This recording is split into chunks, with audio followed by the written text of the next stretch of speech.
Orang itu tidak pernah tahu. Kadang-kadang Allah itu kita tidak pernah tahu. Nanti kan boleh dibahasakan, kita tidak pernah tahu cara berpikir Tuhan. Jadi Allah itu zat yang mau, ya itu tadi otoritasnya penuh. Makanya saya pernah cerita di mana-mana, di kitab-kitab yang saya baca itu ada 2 orang yang ahli neraka, sudah di neraka. Ini sekaligus ijazah, saya ulang lagi sekaligus ijazah, bisa dipraktekkan nanti. Setelah itu 2 orang ini dipanggil ke surga sama Allah. Allah itu tanyanya ya aneh, enak di neraka, ya udah enak di neraka. Ya gak enak di neraka kok ditanya enak enggak, ya gak enak. Ya sudah kembali lagi ke neraka, lari kencang-kencang, lari menuju neraka, lari. Sama Allah dipanggil lagi, loh kenapa kamu semangat? Ya Allah, saya ini kapok, saya ini trauma. Dulu ketika engkau perintah, saya ini lelet sekali. Disuruh sholat lelet, disuruh zakat lelet. Maka ini dengan perintah saya semangat supaya nggak ngulang kesalahan yang sama. Akhirnya sama dipanggil, ya sudah di surga aja, di surga. Karena semangat lari menuju neraka.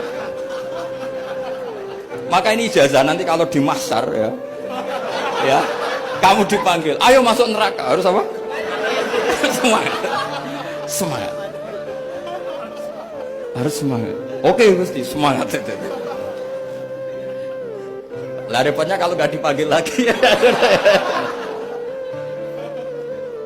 Akhirnya barokahnya semangat itu dia di surga. Kita tidak pernah tahu cara berpikir Tuhan. Nanti kan boleh dibahasakan seperti itu. Yang satu, ayo kembali lagi ke neraka. Tolah itu, jalan oleh lagi. Sampai itu nggak semangat oleh lagi. Terus ditanya sama, kenapa kamu tolah itu? Saya tidak pernah ngira ya Allah ketika engkau panggil di surga kemudian engkau kembalikan lagi ke neraka. Ya sudah kamu di surga saja. Barokahnya husnudzon.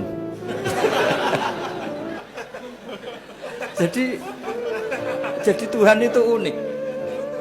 Makanya dalam tradisi ulama itu ad-dinu ar-riwayah, agama itu riwayat.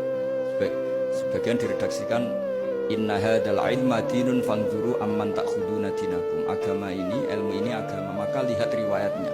Karena kita tidak pernah tahu cara berpikir Tuhan. Kita harus mengikuti riwayat yang diutarakan Rasulullah SAW. Karena kita tidak pernah tahu. Kayak tadi ada orang diinjek, kita mesti kan terprovokasi ingin bela yang sujud menyalahkan yang injek.